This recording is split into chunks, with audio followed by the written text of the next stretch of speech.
Why are the Jewish people in Israel today? Is it random? Is it a coincidence? Or is it destiny? What's happening in Israel today is the culmination of Jewish history. For almost 4,000 years, the Jewish people have been living on faith. Faith in prophecies given thousands of years ago. Promises that seem irrational, promises that seem almost impossible. Every prophecy dependent on the next. If one isn't true, none of them are true.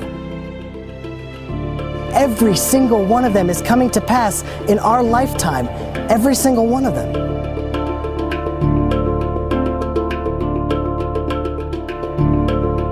The first promise to Israel was made to Abraham, an eternal covenant.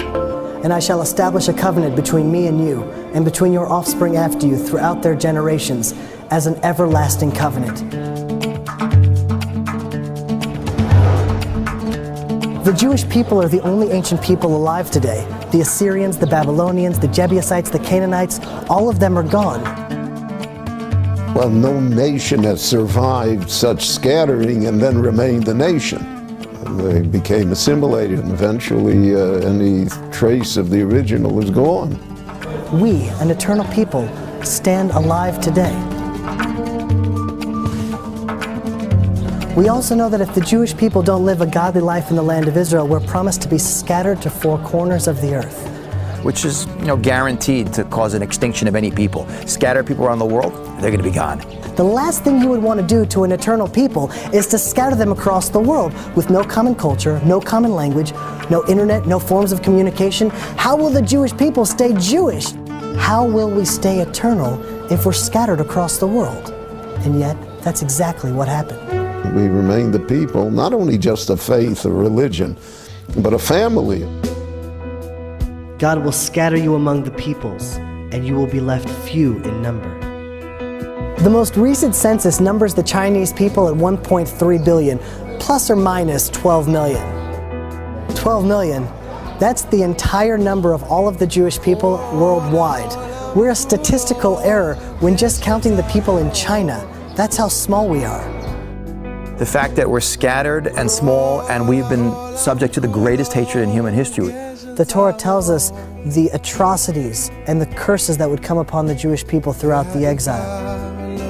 And you I will scatter among the nations. I will unsheathe the sword after you. No one has suffered as we have suffered. No one has been as persecuted. Anti-Semitism, the oldest, most universal, intense, irrational hatred in the world.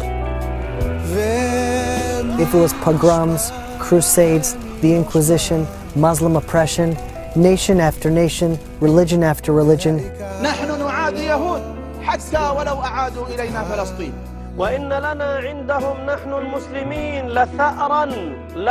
the persecution we faced has always transcended all logic and rational thought.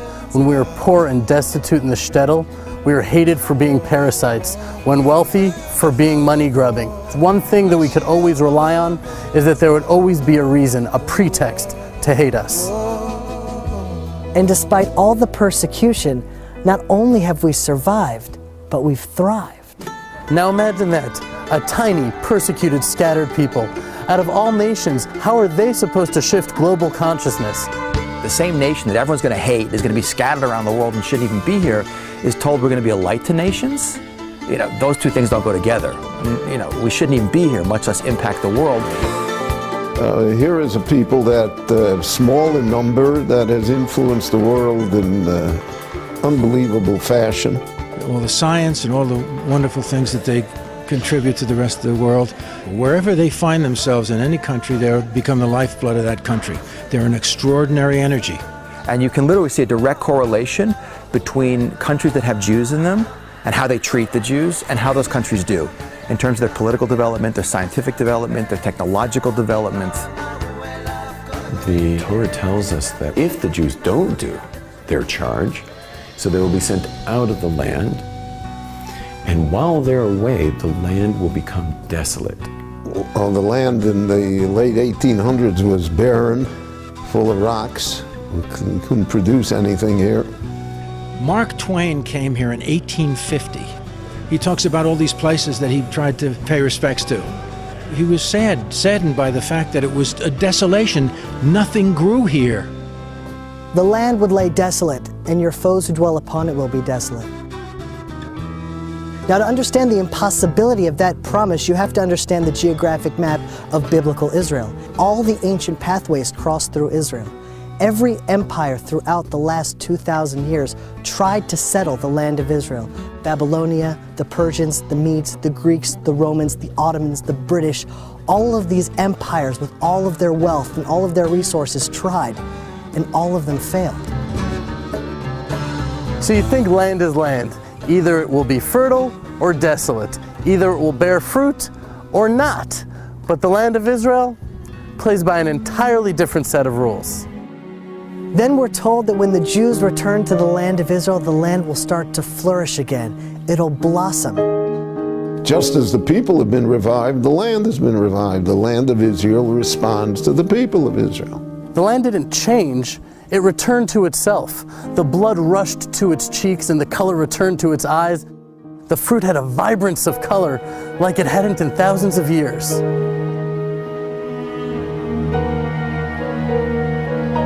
And the Jewish people, we've returned to ourselves as well. We're finally tending the soil and working the land once again. It's a living miracle. Those people who spent their whole lives irrigating and digging an oasis out of this desert.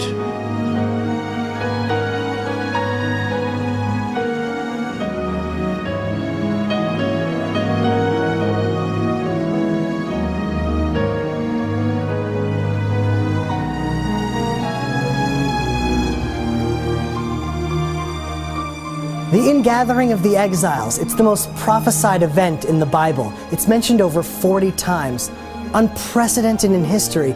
Never before has a nation been scattered across the world and then ingathered to its ancient homeland. And yet every single prophet mentions this miraculous feat that will happen. Behold, I will bring them from the land of the north and gather them from the ends of the earth. Among them will be the blind and the lame, the pregnant and the birthing together. A great congregation will return here. אנו מכריזים בזאת על הקמת מדינה יהודית בארץ ישראל. היא מדינת ישראל.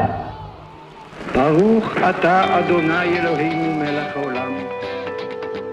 And now they have been returned to the land. And the land is still carrying the names of the great history of this people.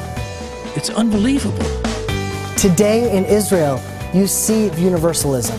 Jews from Ethiopia, Africa, Asia, North America, South America, Russia, the entire world has now returned to the land of Israel.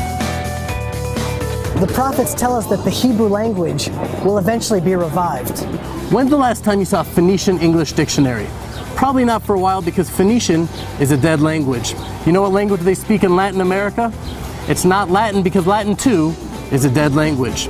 Never before in world history has a dead language been revived and brought back to life before the return of the Jewish people to the land of Israel and the revival of the Hebrew language. The Hebrew was always preserved in rabbinic writings and the prayer service, but it was not the lingua franca. It isn't what people spoke. What we don't appreciate is a whole country of close to 6 million people today who speak a language which no one spoke 100 years ago. It's resurrected, like the Jewish people back in their homeland. Now, after the most inspiring comeback story in world history, after building the most moral and innovative democracy in the entire Middle East, you'd think that Israel would be supported and held up as an example. But we see that the UN, a representation of all the nations in the world, condemn Israel far more than any other country on the planet. And I will gather all nations against Jerusalem to battle.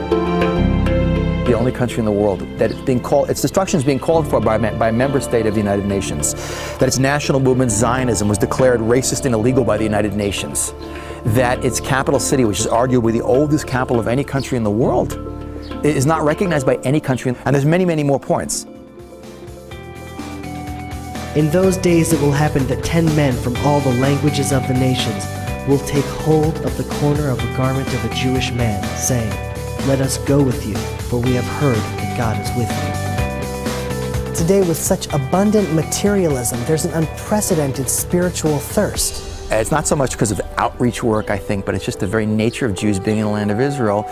We now see that there's a huge sort of momentum moving back. It doesn't make any sense. Israel is the most hated country around the world. Why would people want to identify with the Jewish people? And yet still we see an international revival of people reconnecting to the roots of Judaism, to the spirituality that our people have to offer, to the secrets that we've held on to for 4,000 years.